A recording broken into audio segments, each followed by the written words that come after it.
Do céu, Deus revela a sua ira contra todos os pecados e todas as maldades das pessoas que, por meio das suas más ações, não deixam que os outros conheçam a verdade a respeito de Deus.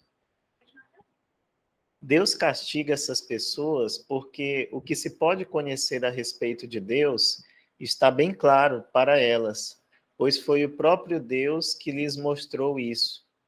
Desde que Deus criou o mundo, as suas qualidades invisíveis, isto é, o seu poder eterno e a sua natureza divina, têm sido vistas claramente. Os seres humanos podem ver tudo isso nas coisas que Deus tem feito, e, portanto, eles não têm desculpa nenhuma. Então está tudo muito claro. Nós não temos desculpa nenhuma. Mas e aí, Érica? Continua pra gente.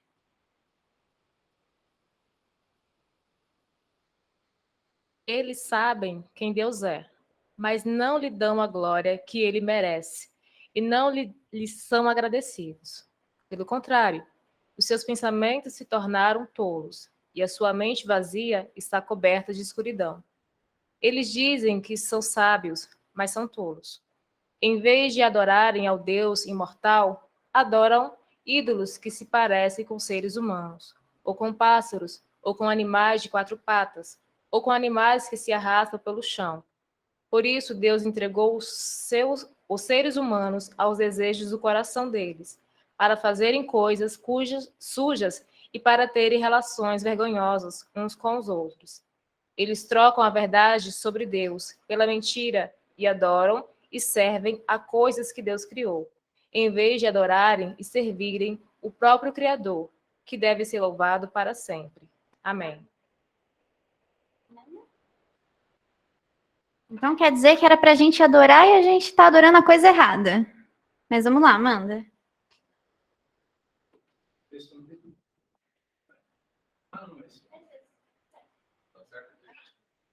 Por causa das coisas que essas pessoas fazem, Deus as entregou a paixões vergonhosas, pois até as mulheres trocam as relações naturais pelas que são contra a natureza.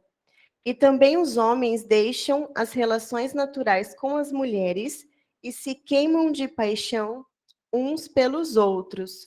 Homens têm relações vergonhosas uns com os outros e por isso recebem em si mesmos o castigo que merecem por causa dos seus erros.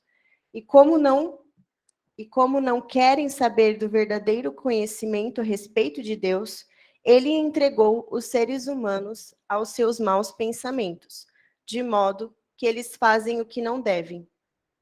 Estão cheios de todo tipo de perversidade, maldade, ganância, vícios, ciúmes, crimes de morte, brigas, mentiras e malícia.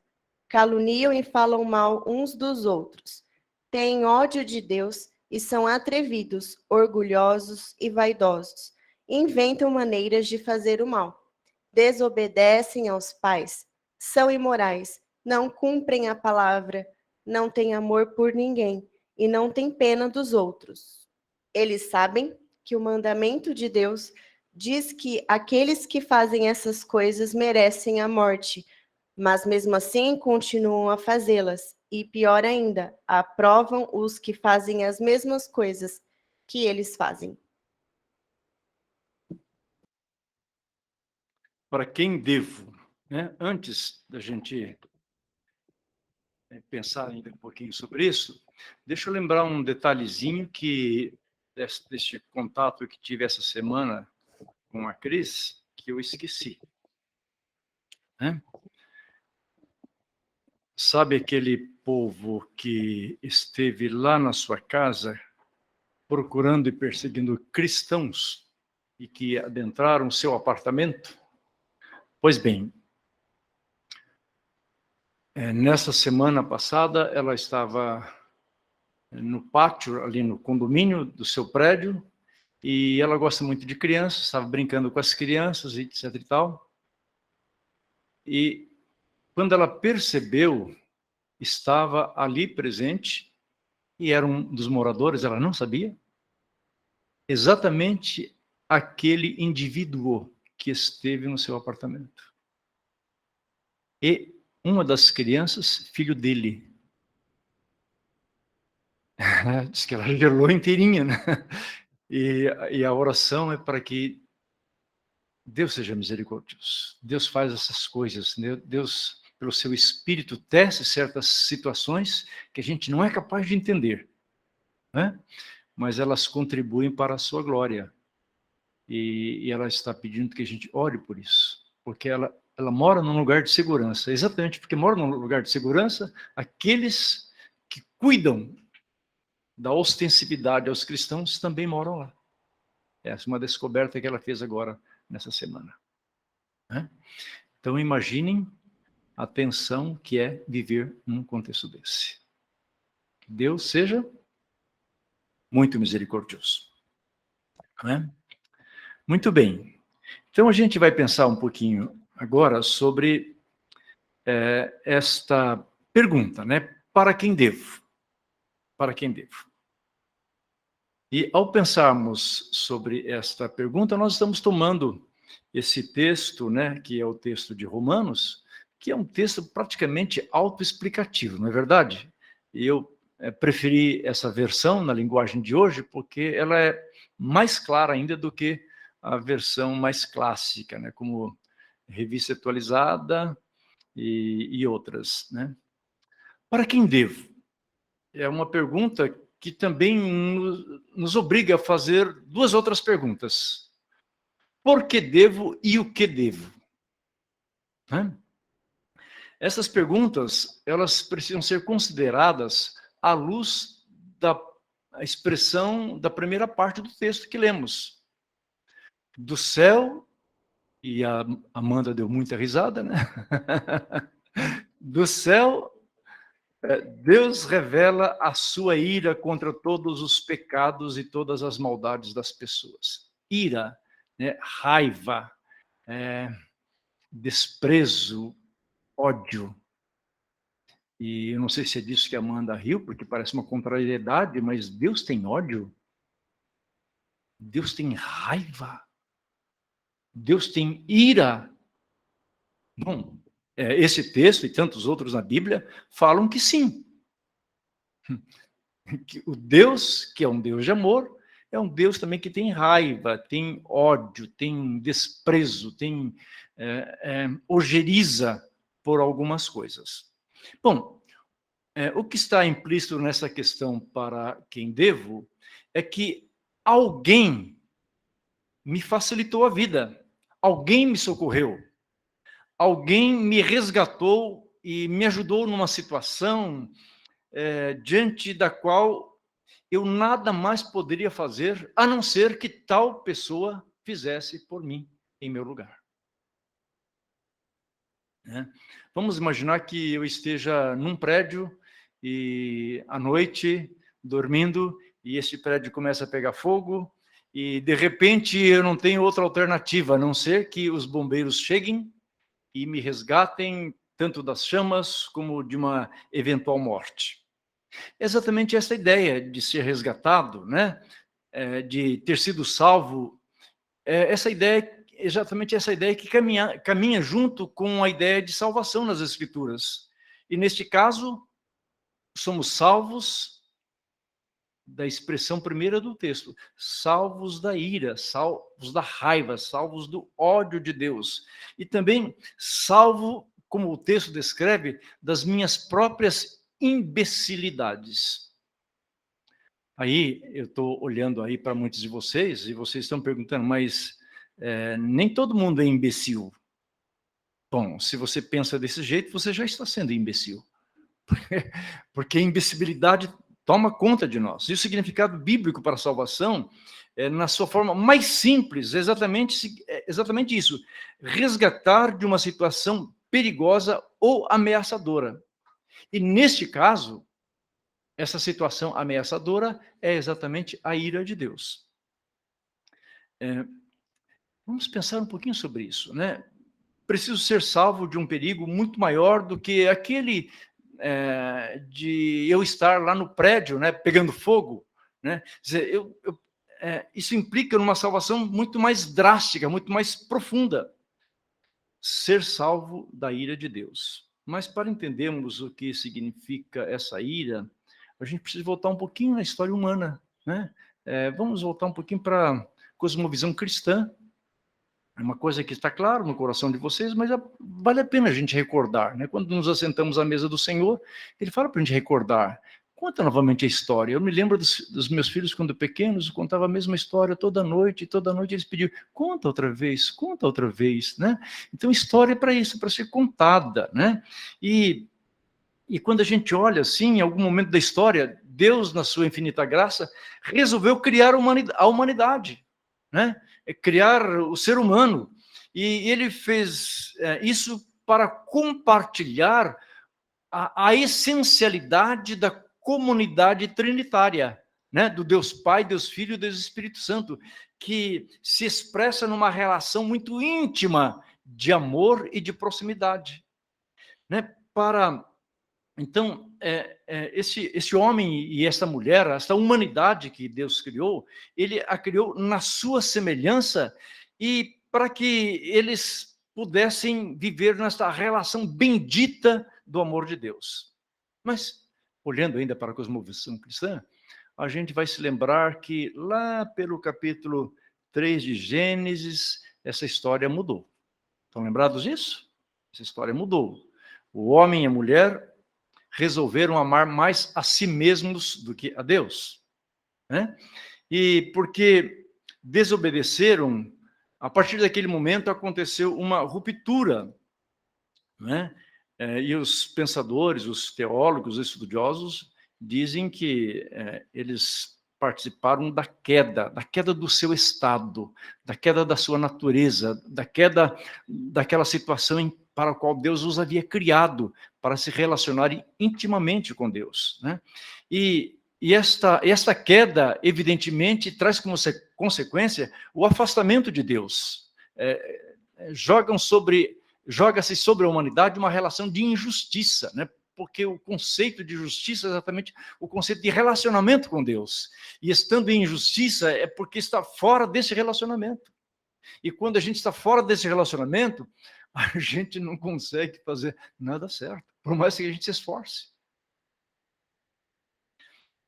Então, desde esse dia, né, ou a partir daí, e por conta de o ser humano ter escolhido viver desta maneira autocentrada, né? Ou seja, olhando a história, vivendo a vida a partir da visão de si mesmo, né? Como uma pessoa que não precise ou não precisa da graça e da bondade de Deus, então a gente percebe que uma grande desordem se estabelece sobre o macromundo e sobre o micromundo, né?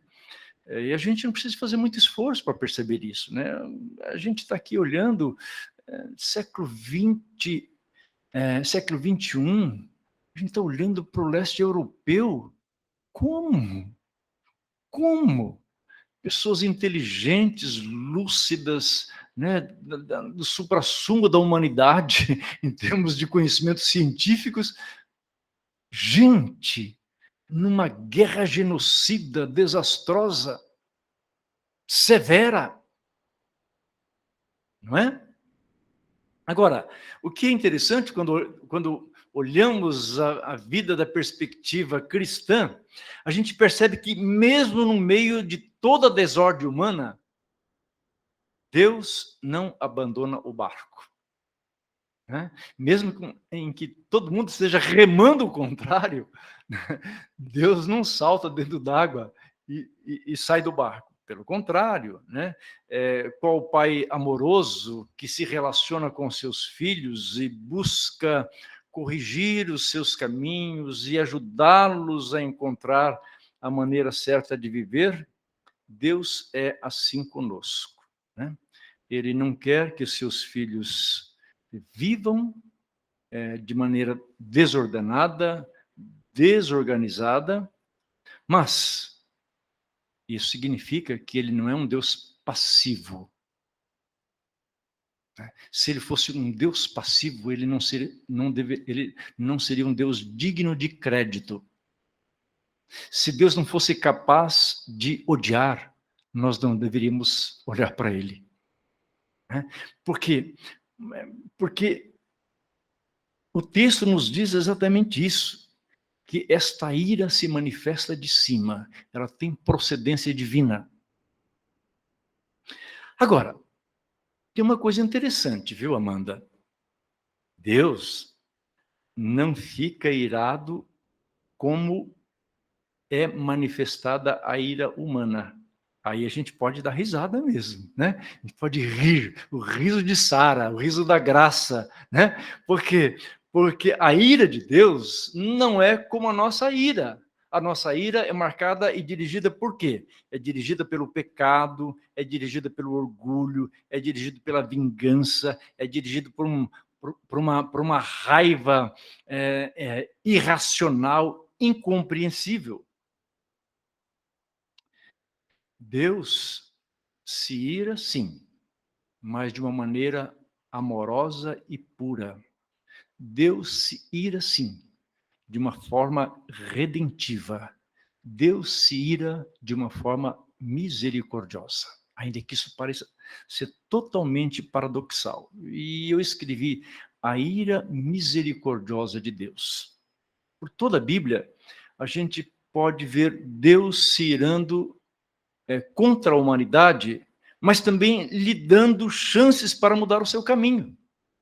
Né? Quando olhamos para as Escrituras, nós encontramos essa descrição extraordinária. Né? Isso aconteceu no Éden, aconteceu na Torre de Babel.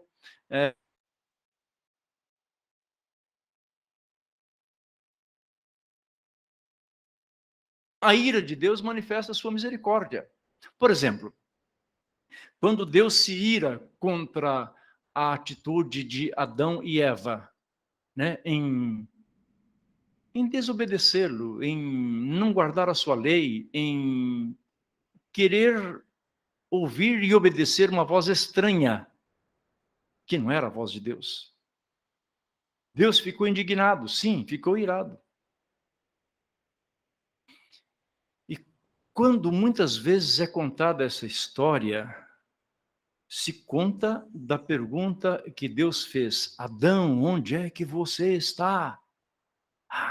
Então, a ideia é assim, nossa, a monstruosidade de Deus indo perseguindo Adão e Eva, mas que Deus cabeçudo é esse que diz que ele é onipresente e onisciente, mas não sabe onde eu estou escondido?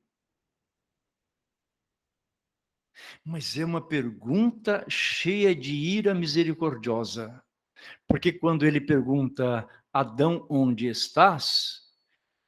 Não é porque ele não soubesse onde eles estavam, onde Adão e Eva estavam, mas era uma pergunta dialética que queria acordá-los para a bobagem que haviam cometido.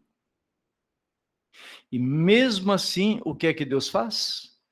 Deus faz para eles roupas de pele de um animal, implicando neste pré-evangelho, né, nesta ideia de que alguém para proteger, para salvar, né, a exposição humana, a miséria humana, alguém precisaria de pagar esse preço.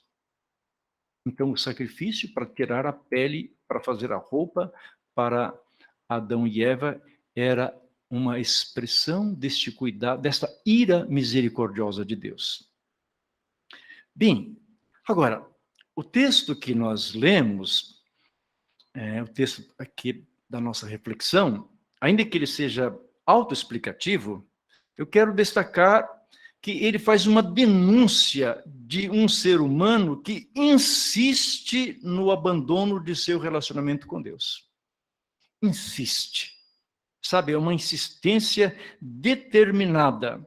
E por conta disso, diz o texto, que esse ser humano, ele prossegue em construir a sua destruição. Tá? Dá para entender? Ele prossegue construindo o seu desastre, a sua desordem. E Paulo deixa isso, deixa bem claro esse procedimento, que esse procedimento é fruto do não conhecimento de quem Deus é e de não lhe ser grato. O texto diz, e a Mayra destacou bem isso aí, que nós somos indesculpáveis, porque Deus manifesta a sua glória na natureza. Quando a gente fala glória, precisa de entender. Glória significa presença, glória significa identidade. Quem é Deus? Deus manifesta que Ele é Deus em toda a natureza. Você se lembra lá do Salmo 19? Os céus manifestam a glória de Deus e o firmamento anuncia as obras das suas mãos. Você ouve a sua voz sem nenhum som. Né? Que coisa maravilhosa. Então, esse texto, Paulo parece que está lendo o texto de Salmo 19 para falar a respeito disso, que esta presença majestosa de Deus, esta glória, esta identidade de Deus está presente em todos os lugares. Mas o ser humano, por isso o ser humano se torna indesculpável, porque ele não é analfabeto, ele sabe ler.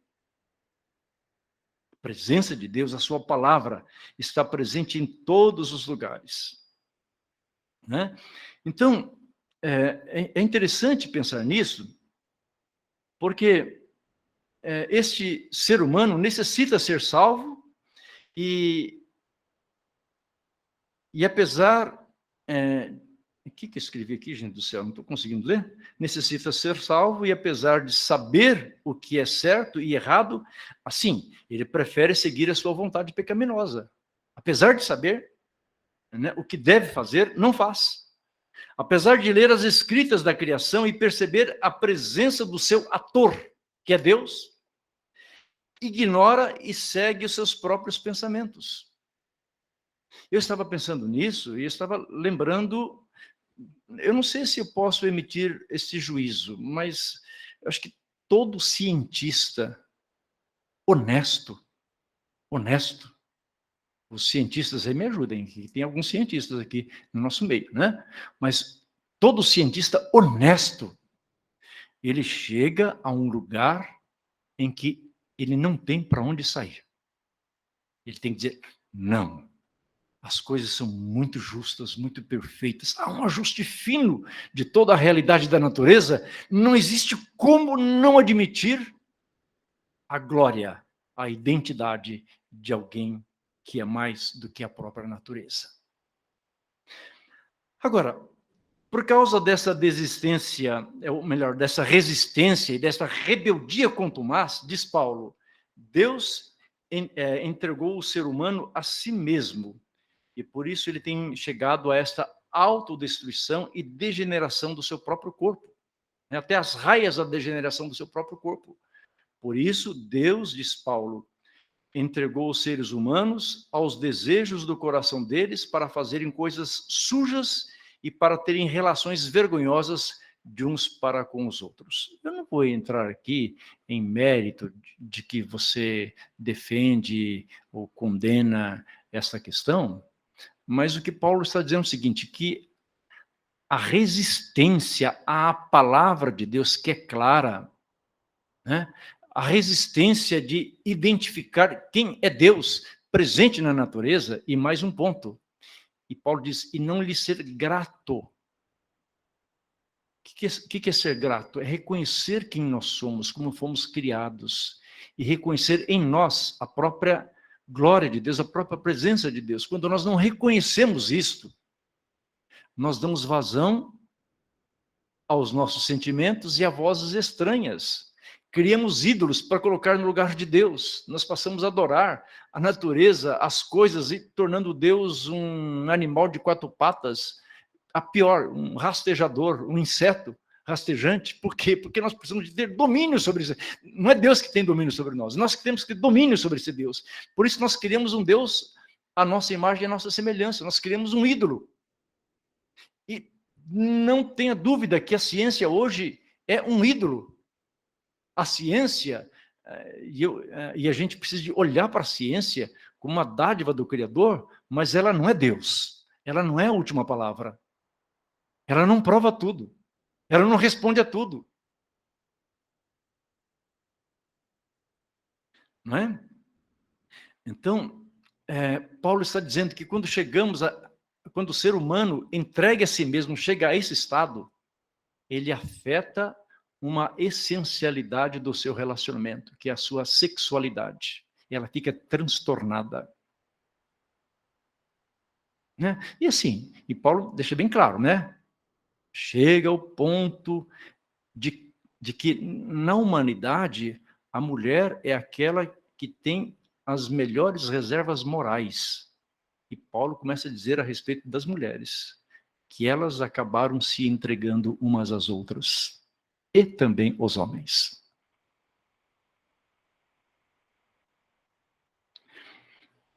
Bom, eu tenho uma má notícia para contar para vocês. Estão preparados?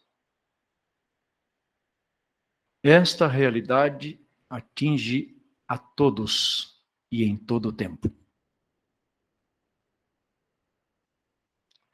Então, eu estou olhando ali para aquele jovem que está no caminho da medicina, ele está perguntando, mas eu estou isento disso, porque eu sou cristão. Não, não está. Atinge a todos. A Bíblia declara, nesse mesmo texto de Romanos, todos pecaram e ficaram separados desta manifestação gloriosa da presença de Deus.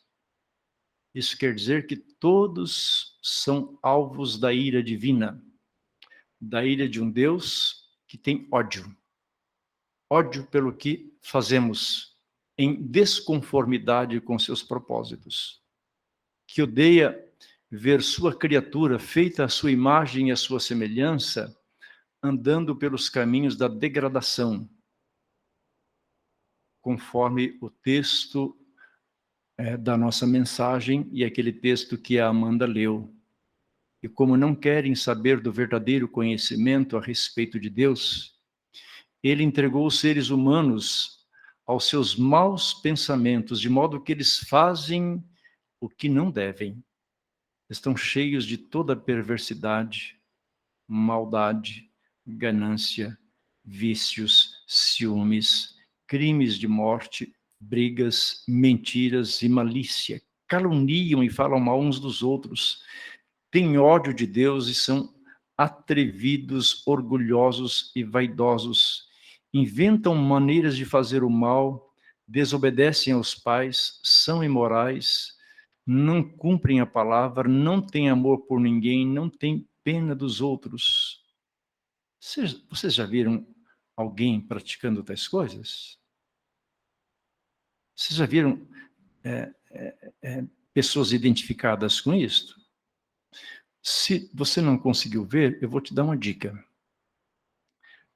Quando você chegar em casa, vá lá no banheiro e no armarinho do banheiro tem um espelho. Nele você consegue enxergar tudo. Entendeu? Olha para ele. Eles sabem que o mandamento de Deus diz que aqueles que fazem estas coisas merecem a morte. Mas mesmo assim continuam a fazê-las. E pior ainda, aprovam os que fazem as mesmas coisas que eles fazem. Uau! Acho que a gente precisa ir terminando com essa conversa. Está ficando muito complicado. Não está mesmo? Está ou não está?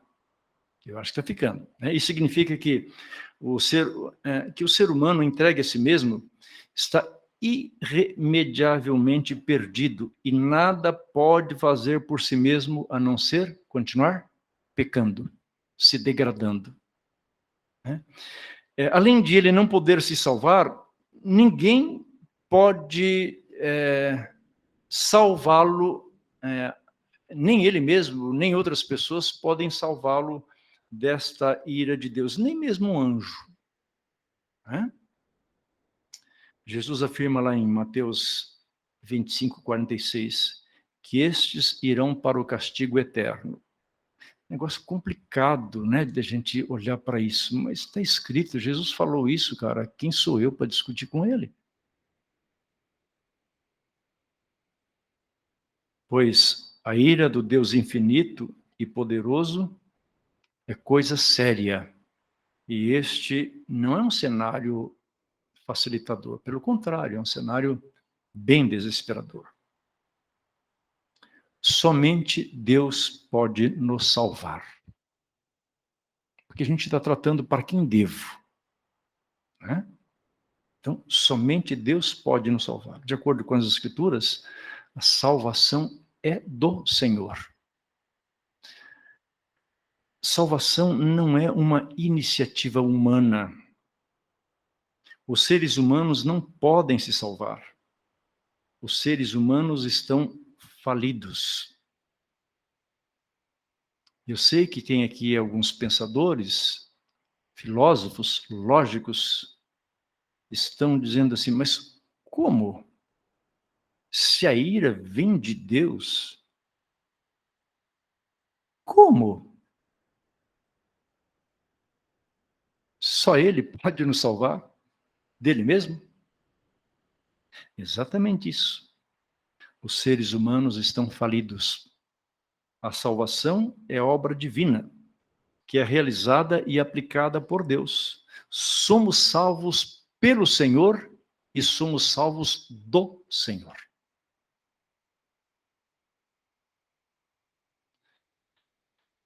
É Ele quem nos salva da sua própria ira. Por isso que a ira do Senhor é uma ira misericordiosa. O texto de Paulo lá em Colossenses, no capítulo 1, diz assim, pois Ele nos resgatou do domínio das trevas, Ele, e nos transportou para o reino do seu Filho amado, em quem temos a redenção, a saber, o perdão dos pecados.